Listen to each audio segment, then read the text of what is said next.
I've been practicing law for almost 25 years. I started in New York. I worked in Singapore. I came to London almost 20 years ago. I'm both a New York lawyer, a securities lawyer in particular, and an English solicitor.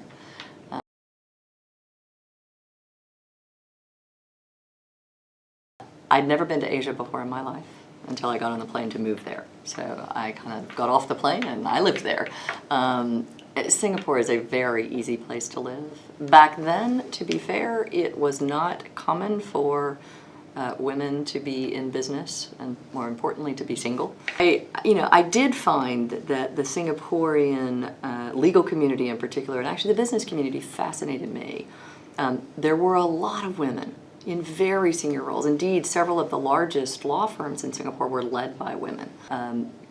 Trying to figure out why were there these more senior women, frankly, leading and running businesses, leading and running law firms than I was used to seeing even in the U.S. And one of the, sometimes it was a joke, but I actually wonder if there wasn't something to it. One of the answers I got from my Singaporean friends was that about 20 years before, they had instituted national service.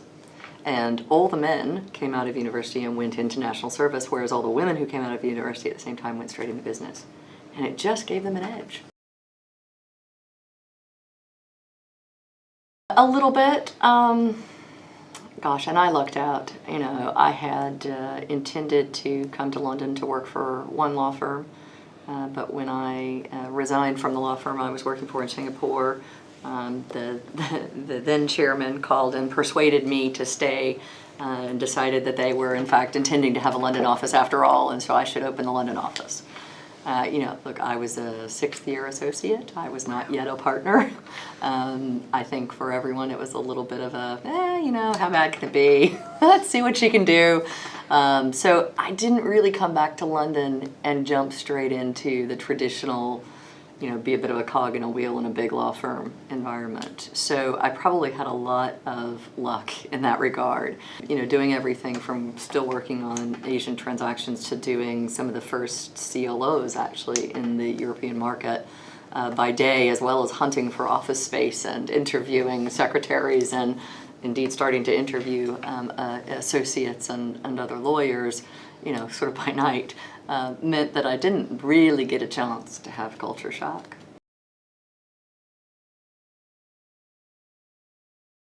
I think I probably, and as often I think I've found in my career the case, if you are the kind of different one, if you're the person who stands out for some reason, and my Texas accent and coming out of Asia and working for a law firm that didn't exist in London yet, all those things gave me, huge opportunity for talking points.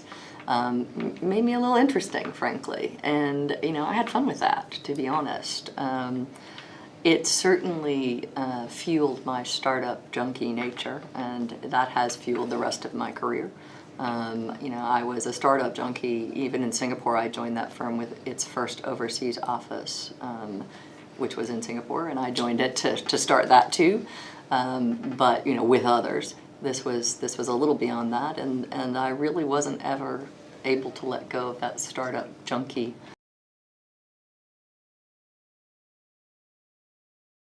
Indeed, I happened to quit my job on my maternity leave and being the startup junkie that I am, started a new job as I came back from my maternity/garden leave to build a structured finance practice at a city law firm.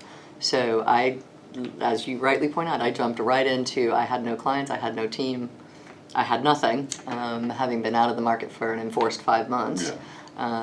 Which was lovely, but a bit scary. And I came straight back into it and had to deliver. So had to jump right in.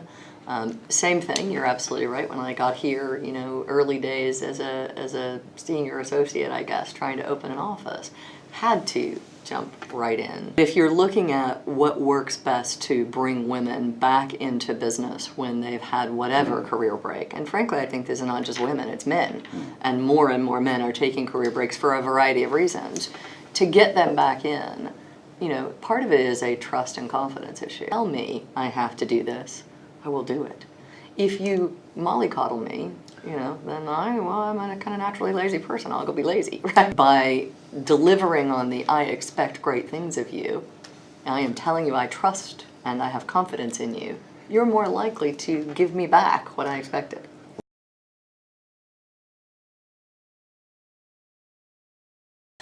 So, reality is men and women increasingly have an interest in being able to have family or other commitments outside of work. We're going to have to address that.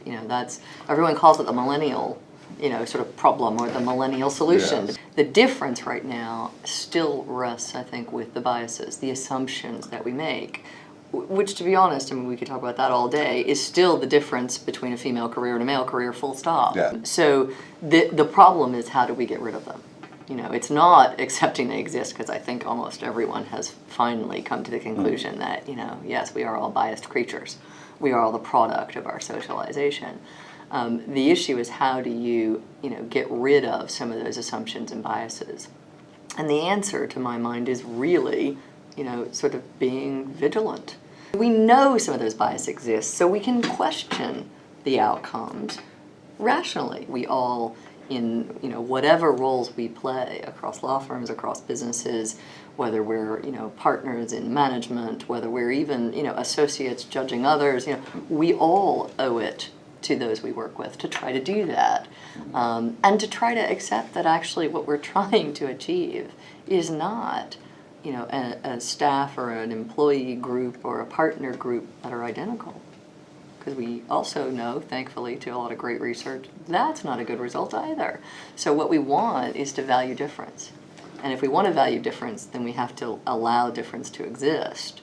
And then we have to value its existence. Not try to allow it to exist, be very proud of ourselves. We've got all this difference in our business, now let's make them all the same.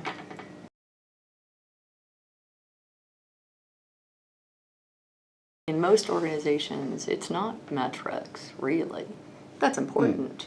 It's actually, sponsorship and confidence, right? Is somebody else there in your corner with you? Because that's what everyone tends to have when they progress. You ask anybody out there, we've all had a sponsor at some point or another who, basically invoked our names at the right moment in time to get, some opportunity to us. And then on top of that, you need the confidence to be able to put yourself forward. It's why role models matter so much. Yeah. It's why sponsorship matters so much in organizations, ensuring that we are thinking hard about what does it take to progress. The more sponsorship you have, the more confident you become that you're ready because somebody else is telling you are.